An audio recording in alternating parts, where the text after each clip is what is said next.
Those who do not stop to make relation. Those who do not stop to make relation. So those who don't know how to love where they live, don't know how to love creatures, rivers, people, finally, maybe themselves. And, you know, this took me to something Barry Lopez said one time. All writing is about relation. It's all about who you are to where you are, who you are to who you used to be, who you are to who I am, who you are to who you must become. It's about relation. It's about love. It's about connection. And the more I told Mike when I first heard the theme was love, I thought, well, what a sappy word that has become. And then I thought, the more I thought about it, the more the theme is everything. You know, I thought John Muir said, if you look closely at one thing, you soon realize it's connected to everything else. And love, relation, affection, connection, community, this is our whole subject as writers. So I want to do a series of poems about different expressions of love. And I'll get to love poems for Perrin, of which I have many. But first, several poems from my new book, As the Sky Begins to Change. And the idea of the book is the sky begins to change with climate change. We're burning the sky. We're digging oil out of the earth and burning the sky. But it also begins to change every morning at first light, when I go up the canyon and sit on a crag and watch the first gold touch the peaks.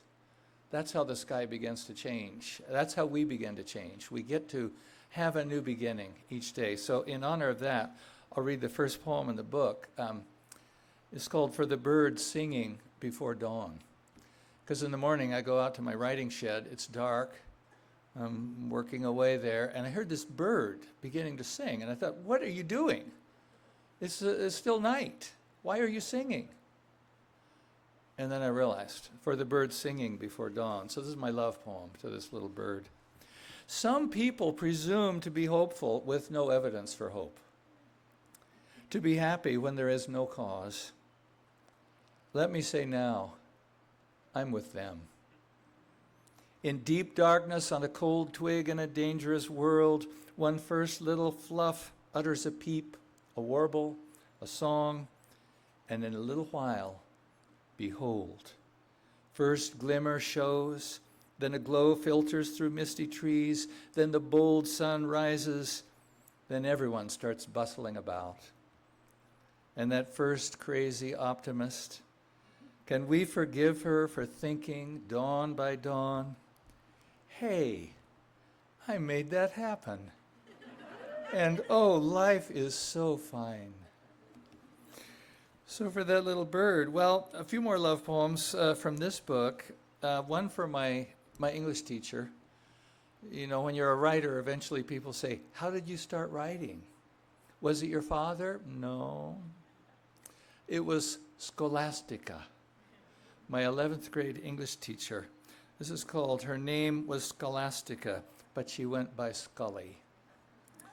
In green taffeta, our teacher stood petite on her toes in a trance, eyes blazing, spittle trembling at her lips, reciting Whitman's spells and psalms, Emily's enigmas, hewn meditations of Thoreau, as she gazed long and steady, each of us caught in her searchlight of love. Then she whispered, take out your journal and write of fire in your soul that both hurts and feeds you honey. Thus, she buried me in rapture, alone with my flames, scribbling in fury my thorns, my wilderness of fear and desire. Now, 50 years beyond her whispered sermons to my heart, that tattered notebook wears a halo, an aura no one else can see. My secrets scrawled, heaped, spilled forth ragged in code, and in the margin, as a bird might write with a tiny red pen, her words. Some would divide life into youth and adulthood. Do not divide yourself. You will still be who you are 50 years hence. Don't ever let yourself be lost. She was a saint.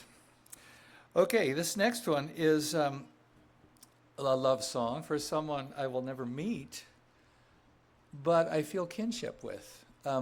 You know, when I was in college, Charles Simic, the poet Charles Simic, came through and he wrote, I bought his book, and he wrote on the front cover, "The dream of every honest cliche is to enter a great poem."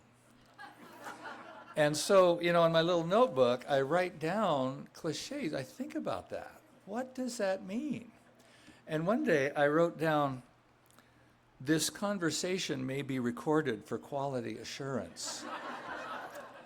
And I started thinking about that. Who's going to listen to it? And the more I thought about it, the more I was honored.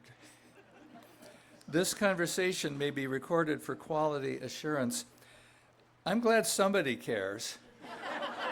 When I call customer service to ask about my last billing cycle and get a woman in India with a lovely accent, her voice freighted by satellite to sort my payment.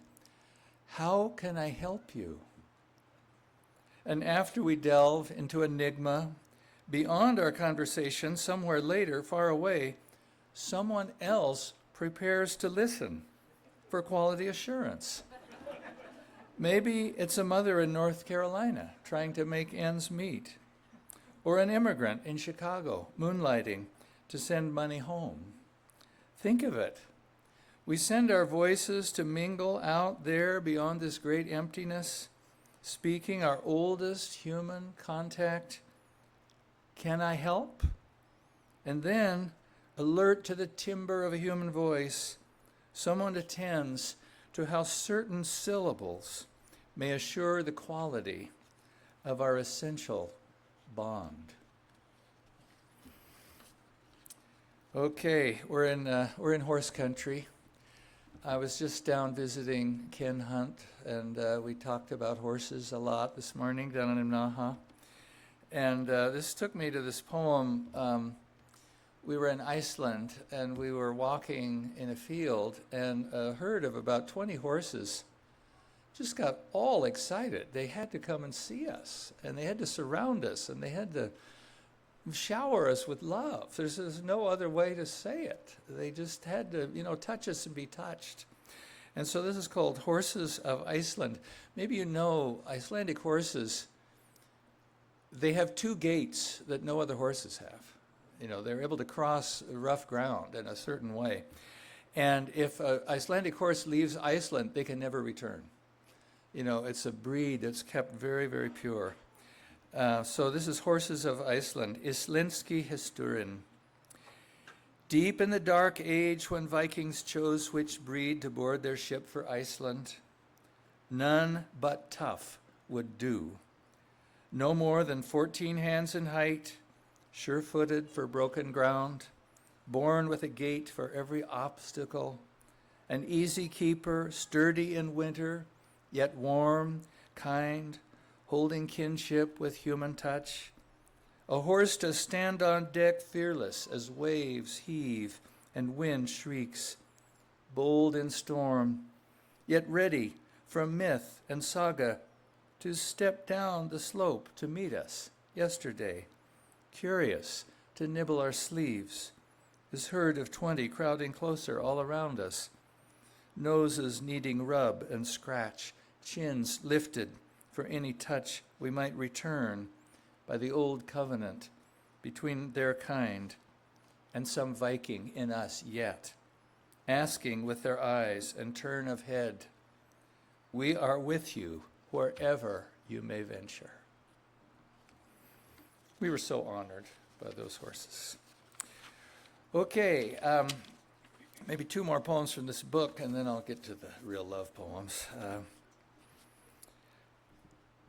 One kind of love poem is a protest poem that you have to write because you love what your country could be. You love what we could be. I think of back in '78 when I was at Wallowa schools for 3 months. And one day the high school students wrote a poem. It was a blessing poem. So every line was supposed to start with, may this happen, let this happen, may this happen. And one of the lines, it's just tattooed on my memory. Let it be the way it should be, not the way it will be. You know, these young people were looking at what we were doing to the world. Let it be the way it should be, not the way it will be. So this is called So Still.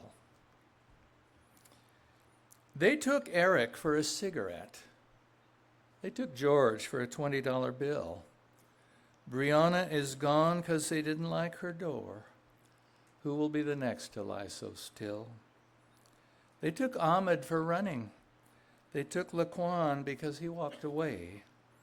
They took Trayvon because he was looking round. Wrong place, wrong time is all they say.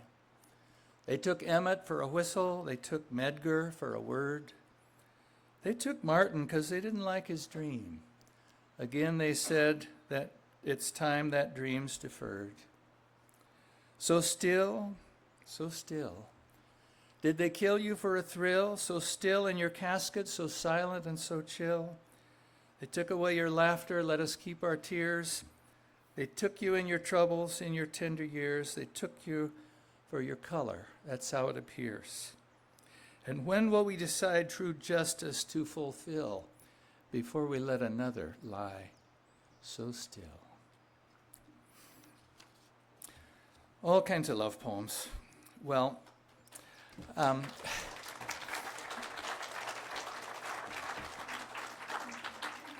someone came up to me and after a reading and said, thank you for saying their names. Sometimes that's all the writer has to do, say their names. Well, in our house, from Command Central downtown, the crows come at dawn. And you can see them radiating out across the suburbia. And these crows, they come in this dead birch tree near our house, and they just have a lot to say. And I started wondering, like there's this pair, they're obviously a pair. There's a big kind of arrogant male, and then there's a very wise female who calls the shots. I mean, once you watch them for a while, you can kind of tell what's going on. But I started wondering, how does the crow know her mate or his mate? How did they distinguish each other? So this is called How the Crow Knows Her Love. He has a certain swagger in the way he dips his beak, a syncopated strutting when he gives a tender shriek. I meet him in the shadows to tickle at his chin, to preen his glossy feathers till he shivers deep within. For I know behind his swagger he's a blooming fool for love. I can make him coo with pleasure as if he were a dove. I can make his vision blur, his eyes roll back and blink and remind us of this later when I give a fetching wink. He makes me swoon with wonder when he flaps across the sun to bring me fragrant morsels, and I know that he's the one to raise our crowlets, teach them verve and zest so they can swagger like him by the time they leave the nest. Oh, I can pick him from the flock, be they thousands in the trees.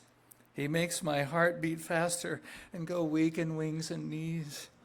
When he glances past his shoulder to give that sassy look, I know I've got his number. I can read him like a rook.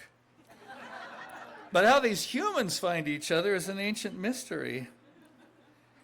For swarming in their flocks, they're all lookalikes to me. No inky feet and feathers and rainbow hue to spy the one who has that swagger that can always catch my eye. How they find their partners is a thing nobody knows. It's a pleasure that's so easy when you live among the crows.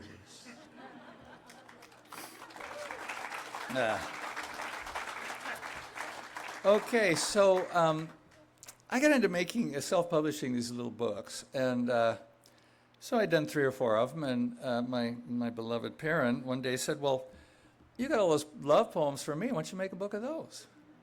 Oh, this one will be easy, just open the drawer and pour them out. So this is called In Praise of Disarray, And there are 20 copies in the bookstore. Becky's got them. For the first 20 people who buy a book, you get one of these free. So I'm just going to read some poems from here. This I wrote a week or so after I met Perrin. She was with another. They were going to go on vacation. I was going to New Mexico to make an audiobook. I didn't know if we had a future. I didn't know if I'd see her again. I didn't know what was going to happen. So I wrote this poem, in hope. It's called For One Far Away. 2 weeks ago, I didn't know your name. Now I want to give you everything. I can't tell my father about you. I can't tell my brother about you. All I can do is show you the crimson paintbrush in the mountains. I lived a long time without knowing you, but every evening the western sky filled with color. My parents gave me what they could. I can't give back their gifts. Open your hands. Before going away, you said, my precious. For a week of wakeful nights, I fed on that delicious crumb. Before we met, I was a river without a path. If your love follows another, I will travel wide and thin. I cut open a pear for us. 3 days later, it was untouched. While you were gone, I had to stare every night at the moon. You have a way of looking and not looking away. What is portable far from home? I hear the geese calling, calling. Be with me everywhere.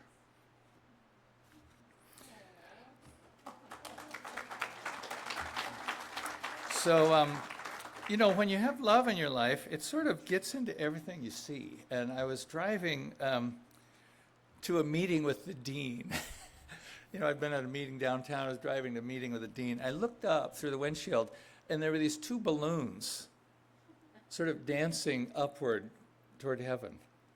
And, of course, I thought of Perrin. So this is called Anonymous Valentine. Driving from the meeting of the Metro Council to my meeting with the dean, just beyond the 7th stoplight, I saw sailing high above the Chevron station and the Hare Architects a pair of heart-shaped balloons linked by a blue ribbon, drifting west in pirouette, tender as a courting dance of spirit birds, hesitant or bold by turns, askance, tipping, rising, nudge, pivot, giddy, hilarious, as I have never seen my dean or the bluster of the council. You and me, let loose, bound to be distant someday, but in this easy, endless moment, rising, dancing, getting away.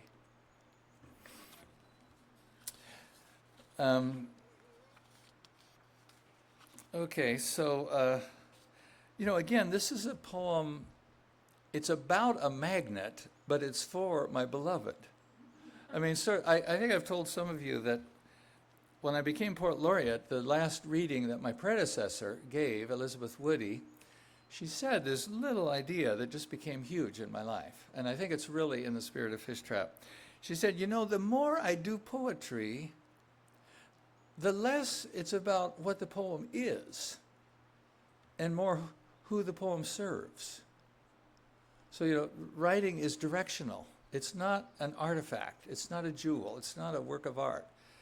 It's a transect. It's a covenant with someone. So this is called intrinsic. Does a magnet grow weary of yearning? Does a compass stop swiveling to reach where it longs to be? All my molecules align in that sweet, persistent tug the geese feel, setting out. For you are the fabled land. Darkness, mist, distance. Spare me the details, my beloved. And then I love reading this one. It's called My Wife Wakes Me at 3 a.m. to tell me she is overwhelmed. You know, if you've been in this situation, there's this whisper, "Are you awake?" Not for joy did we marry, but for this, to hammer through the to-do list in the dark, despair shared, one to lament, one to listen, knowing nothing can be done before dawn, but still the quiet aria comes, fierce prosecution of the self, as I say, what can be done will be done in time, and soon the tide will turn, days will bloom and fade, impossible imperatives will shrink to their true size for her, but rise to a tidal wave for me, and in the night cast down, I will be the one lamenting to my bride at the dark heart of my defeat, and she will tell me all is well in this dance we do for one another. Okay. So, you know, I got halfway through this book, and I thought, well, how about a love poem for my daughter? How about a love poem for my sister, for my teachers? And so I'll just read a few of those. This one, you know, I'm thinking of this because I have two students, maybe more than two, but two in our workshop who witnessed about, I'm here because I have young children, and I want to write. And we talked about how in a flash, you know, those little ones will be grown and gone. So, you know, cherish this. But one thing we did, my first wife and I, when our daughter was young, we'd write down things she said. And so this poem is just all from her, you know, all from writing down. It's called Our Daughter Tells It Like It Is. I love the way you can impossible make things up on the piano. I love the way your hair turns into your eyes in the blooming of the sun. Let's have a race. See who comes in first, me or the invisible person. I won! The skunks blow their horns and make suddenly smoke. In your eye, the pupil of love enjoys the beautiful scene. Papa, we have a cuckoo clock instead of a television, right? Me and Lisa are just sitting here watching the Beatles go round and round. You know what happened to my mom, Papa? They died in the milk pond, standing on their heads forever. Can we just go fishing this time all our life? Okay, just a couple more. Okay, this is for my students who have young children. It's called Transformation Before Our Very Eyes. We thought this was a little shoe, thumb size, worn before he could walk, kicked high in joy and fury. But now I see it is but a thimble for our old affections. We thought this was a car for errands at store, bank, and to convey us to see the relatives, to wander distant wonders. But now it carries our boy away. We thought this was money for food and shelter. We counted, hoarded, squandered, taxed, and spent. Now it's called college, and our wealth departs. Things and money were code for time, jargon for tiny joys the years now magnify. It wasn't a shoe, a car, a dollar bill. It was then. It was him before Shazam. Okay, two more poems. Well, no, three more poems. Okay, indulge me. This is for my sister Barb, my baby sister, who when she comes into a room, something happens to the room. She has this ebullience. And so this is called My Sister in a Room.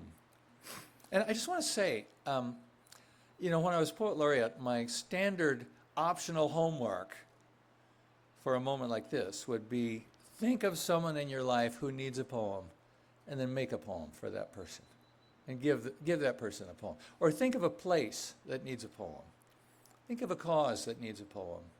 Think of an organization that needs a poem, and make a poem and give it to that. So this is for my sister. My sister in a room. It's like someone left a window open and a bird got in, doing something to the light, brightening even shadows so they shine, reducing gravity, flickering so every surface comes alive, as if each object begins to bloom, to open, to release a long-held fragrance, as if our troubles crawled back into their cave and joys reclaimed their sovereignty. Sister, how you do it, no one knows, but everyone feels it, tries to use your light to pry open their own hesitation, reticence, reserve. Why not smile? Why not ask, brim, and fly? Okay, so a blessing for my teachers and then a blessing for my students. I just thought, there's a story a student told me. She was probably in her 30s, and she said she took a class from her Latin teacher who mostly taught ethics. He taught declension and all, but he taught ethics. And one of his assignments was write a letter of gratitude to someone who has helped you, and then go find that person and read them the letter. So she went back to her third grade teacher, and it turned out it was the last year of this teacher's career, and she read this letter to her teacher, and her teacher wept, and she said, "No one has ever thanked me." So the bar is low. Make the gesture. So this is a blessing for teachers, my people, my heroes, my friends, and this is for my fellow faculty. You are a teacher because helplessly you love the invisible future thinly disguised as a child who does not yet know her power, his gift. And it is up to you to create conditions where these wonders may be revealed. So alchemy in a crowded room, transmuting the lead of device-medicated torpor to the gold of fevered engagement with the self, each other, and the earth. This is the mission you have chosen to accept. A teacher, you befriend the invisible future by looking into the eyes of beginners, and there find the glimmer, the shimmer, the glance outward from reticence to a few words, from a few words to a story bristling with thought. Knowledge is a fossil we turn over in our hands, but learning is the living water for the young we ladle out by looking into the eyes of children, entrusted to us by the hard world. So, teachers. Okay, so this last one, I think I wrote it, Fishtrap. I probably read here, but I'm going to read it again. It's called Secrets and Vows, and it's about, what I experienced in that tent, a kind of a covenant we arrived at, that we are going to be brave with each other and trusting with each other. And this is our opportunity to give to people we haven't met before the best we have, and then to carry home from each other the best we might do. So this is called Secrets and Vows. Long after being a beginner in teaching, I still grow anxious starting a class. I want everyone to fall into a kind of love with their own voices, their stories, their indelible, mysterious memories, and arresting sorrows, to cherish every shock and sensation in the telling. I've come to love the way after a young text is read aloud, we all take a bright breath of reverie as the story we heard and the story we have lived greet one another, exchange gifts, and part with reluctance. I don't know how I would live without this intimacy writers share in the making time, telling secrets and making vows with one another.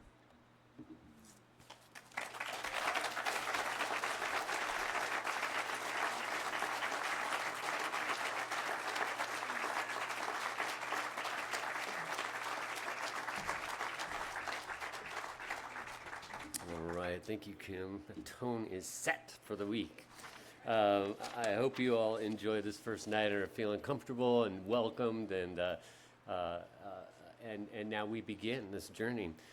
For those of you who are registered for summer Fishtrap workshops, either here at Wallowa Lake or you folks online, your first workshop tomorrow is at 9 a.m. There's breakfast that starts at 7. I think anybody is invited to come, and then it'll run from about 9 till noon, and then each afternoon there are a couple different activities, and both you folks live here and online. Tomorrow's activities are there at 1:30. There's a tree walk. Dr. David Mildrexler is coming up here to walk us around these beautiful trees and tell stories. He's calling it Trees Are Lovers. So be ready for that. Bring a water bottle. And then 3 o'clock, Sharma Shields, who's sitting over here, is doing a craft talk called Love is a Fairy Tale. And she said, make sure you bring a pencil and paper because we're going to be doing some writing prompts. So I hope you check that out. And then all you other folks in the community, like I said at the beginning, you're welcome to come every night here or watch online at fishtrap.org. I encourage you to come early and get something to eat at the lodge and settle in. Afterwards tonight, meet Kim Stafford inside and talk to him. You can still get a cocktail at the bar if you want to. Take a look at the book loft or buy some raffle tickets. So I hope to see you in there, and thank you all for being here and listening, and we'll see you tomorrow.